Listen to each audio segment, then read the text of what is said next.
Bienvenue à Parents d'Ados. Je suis heureuse d'être là tous les mercredis avec vous. Je suis coach Méliou, pasteur de la jeunesse. Mon mari et moi, nous encadrons plusieurs centaines de jeunes. Nous les aidons à marcher dans la foi, nous les accompagnons professionnellement et les aidons à devenir des adultes épanouis. Aujourd'hui, on va parler d'un thème, toujours je dis que c'est important.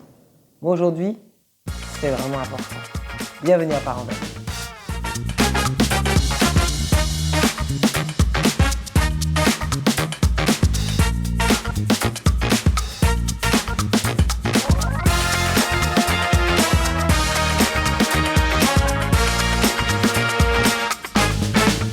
Aujourd'hui, nous allons parler de l'autre éducation, ou peut-être les autres éducations.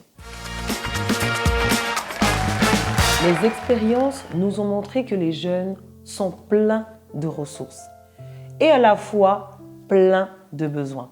Alors c'est vrai que pour nous, les parents, notre éducation consiste à leur montrer la voie, la discipline, comment se comporter, comment réussir. Mais il y a parfois des tips qui sont dignes de professeurs et que nous devons transmettre à nos enfants. Voilà pourquoi le titre, ce sont les autres éducations. La première éducation à donner, c'est l'éducation financière.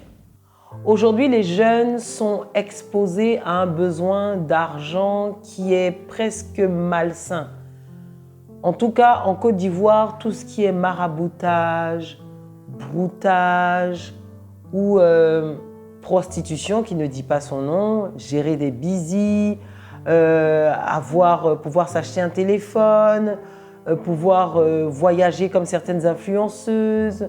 Tout ça, ce sont des travers de la société qui donnent envie d'avoir de l'argent et de l'argent sale ou de l'argent facile. Et si nous apprenions à nos enfants à être indépendants financièrement? Ça veut dire qu'à chaque fois qu'il a un billet de 10 000, qu'il apprenne à transformer son billet de 10 000 en 50 000, en investissant, en achetant des marchandises, en les revendant, en prenant déjà la mentalité, non pas de consommateur, mais d'opérateur économique, d'investisseur, d'entrepreneur. La deuxième éducation qu'il est important de donner à nos enfants, c'est le time management, évidemment. Parce que si c'est un étudiant ou que si c'est un lycéen, et qu'on lui demande de faire du business, soit le business va l'emporter et les résultats seront catastrophiques, soit il sera concentré sur ses études et il ne saura pas vraiment comment s'investir dans un business, ou alors il ne fera rien. Voilà. Le time management est une éducation à transmettre à nos enfants. À quel moment travailler? À quel moment s'amuser? À quel moment aller au sport? À quel moment travailler sur son business?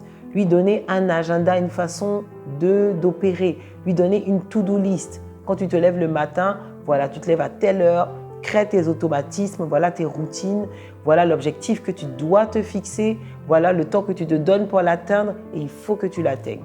Après, on les accompagne, on surveille un peu la discipline. Est-ce qu'ils arrivent à respecter cette discipline ou pas? La troisième éducation, c'est celle du leadership. Ah oui, c'est plus que nécessaire.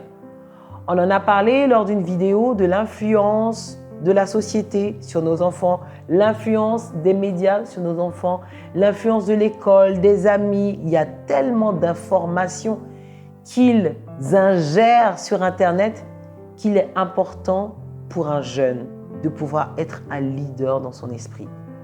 Savoir qu'il ne doit pas être un suiveur, mais un leader. Il doit être précurseur, il doit être celui qui initie des mouvements, celui qui porte des convictions, qui les porte et qui les affirme. Nous devons emmener nos enfants à être des leaders. Nous devons leur donner cette éducation de leadership. Et enfin, la dernière éducation, qui est une éducation qui est un peu novatrice, on va dire comme ça, c'est le stress management. Aujourd'hui, avec Internet, les enfants sont exposés à un nouveau type de stress qui n'est pas vraiment celui que les parents, en tout cas, ont connu. C'est un stress qui est dû au harcèlement, des fois sur Internet, ou alors aux nouvelles tendances auxquelles on n'est pas encore habitué. Souvent, on veut tellement avoir des followers, on veut avoir des flammes sur Snap, que finalement, il nous faut être toujours accroché au téléphone. Dès qu'on lui arrache son téléphone, c'est sa vie qui est bouleversée. C'est toute son existence qui est dévastée. Et c'est compliqué. Et du coup, ils ont un nouveau type de stress qu'il faut qu'ils apprennent à gérer. Le stress management. Alors, pourquoi ne pas être ces professeurs? Souvent, c'est vrai que nous, quelquefois, on apprend aussi. C'est-à-dire qu'on n'est pas très bon, on ne sait pas trop de quoi il s'agit. Bon, on se documente, on lit, on étudie, on pose des questions ou alors on les inscrit à des formations. Il y a beaucoup de formations de leaders, il y a des formations de jeunes entrepreneurs et ça leur forge une personnalité de battant. C'est important. Nous allons terminer par la prière. Seigneur Jésus, merci. Merci parce que tu es présent au centre de nos vies. C'est vrai que le début de la sagesse, c'est la connaissance de l'Éternel. Mais au-delà, Seigneur Jésus, de cette connaissance, tu nous apprends à avoir la sagesse d'opérer sur la terre, la sagesse de conquérir les nations, la sagesse de pouvoir être excellent, d'être des personnes qui sont élevées et établies à la tête. Merci parce que nos jeunes enfants, déjà à leur jeune âge, sont imprégnés de cette connaissance. Merci Jésus parce que tu opères dans nos maisons. Merci pour nos enfants qui sont les futurs leaders de ces nations. Au nom de Jésus, nous avons prié. Amen. Alors, si tu as besoin d'adresse, tu as besoin de liens, tu peux m'écrire. Si tu as aimé cette vidéo, laisse-moi un pouce ou alors partage. À bientôt.